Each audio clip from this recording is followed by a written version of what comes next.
ಇತ್ತೀಚಿನ ದಿನಗಳಲ್ಲಿ ಖಾಸಗಿ ಶಾಲೆಗಳ ವ್ಯಾಮೋಹದಿಂದಾಗಿ ಸರ್ಕಾರಿ ಶಾಲೆಗಳಲ್ಲಿ ಮಕ್ಕಳ ದಾಖಲಾತಿ ಗಣನೀಯವಾಗಿ ಕುಸಿತಾ ಇದೆ.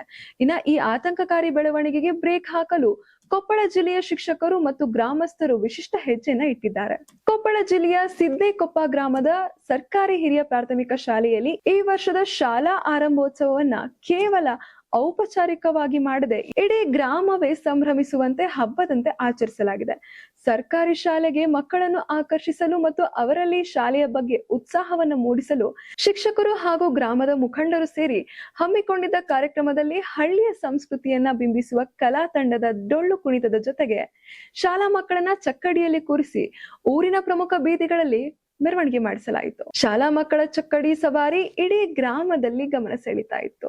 ಮೆರವಣಿಗೆಯ ಬಳಿಕ ಶಾಲೆಗೆ ಆಗಮಿಸಿದ ಪುಟ್ಟ ಕಂದಮ್ಮಗಳಿಗೆ ಶಾಲೆಯ ಶಿಕ್ಷಕರು, ಪೋಷಕರು ಮತ್ತು ಊರಿನ ಹಿರಿಯರು ಸೇರಿ ಸಾಂಪ್ರದಾಯಿಕವಾಗಿ ಮಂಗಳಾರತಿ ಬೆಳಗಿ ಪ್ರೀತಿಯಿಂದ ಬರಮಾಡಿಕೊಂಡ್ರು.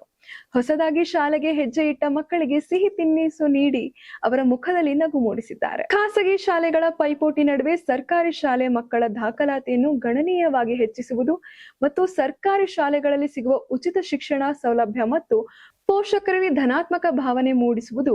ಶಾಲೆ ಎಂದರೆ ಕೇವಲ ಓದು ಬರಹ ಅಷ್ಟೇ ಅಲ್ಲ, ಅದೊಂದು ಸಂಭ್ರಮದ ತಾಣ ಎಂಬ ಭಾವನೆಯನ್ನು ಮಕ್ಕಳ ಮನಸ್ಸಿನಲ್ಲಿ ಬಿತ್ತುವುದು ಕಾರ್ಯಕ್ರಮದ ಉದ್ದೇಶವಾಗಿತ್ತು. ಪ್ರತಿ ವರ್ಷವೂ ಸಿದ್ದೇಕೊಪ್ಪದ ಈ ಶಾಲೆಯಲ್ಲಿ ಇಂತಹ ವಿನೂತನ ಪ್ರಯತ್ನಗಳನ್ನ ಮಾಡಲಾಗುತ್ತೆ. ಈ ವರ್ಷದ ಆಚರಣೆಯು ಜಿಲ್ಲೆಯಲ್ಲಿ ಅತ್ಯಂತ ವಿಶೇಷವಾಗಿ ಮೂಡಿ ಬಂದಿದೆ. ಶಿಕ್ಷಕರ ಈ ವಿನೂತನ ಶೈಲಿಯ ಜಾಗೃತಿ ಕಾರ್ಯಕ್ರಮ ಮತ್ತು ಗ್ರಾಮಸ್ಥರ ಒಗ್ಗಟ್ಟು ಕುಸಿಯುತ್ತಿರುವ ಸರ್ಕಾರಿ ಶಾಲೆಗಳ ದಾಖಲಾತಿಯನ್ನ ಉತ್ತಮಪಡಿಸಲು ಅತ್ಯುತ್ತಮ ಹೆಜ್ಜೆಯಾಗಿದೆ.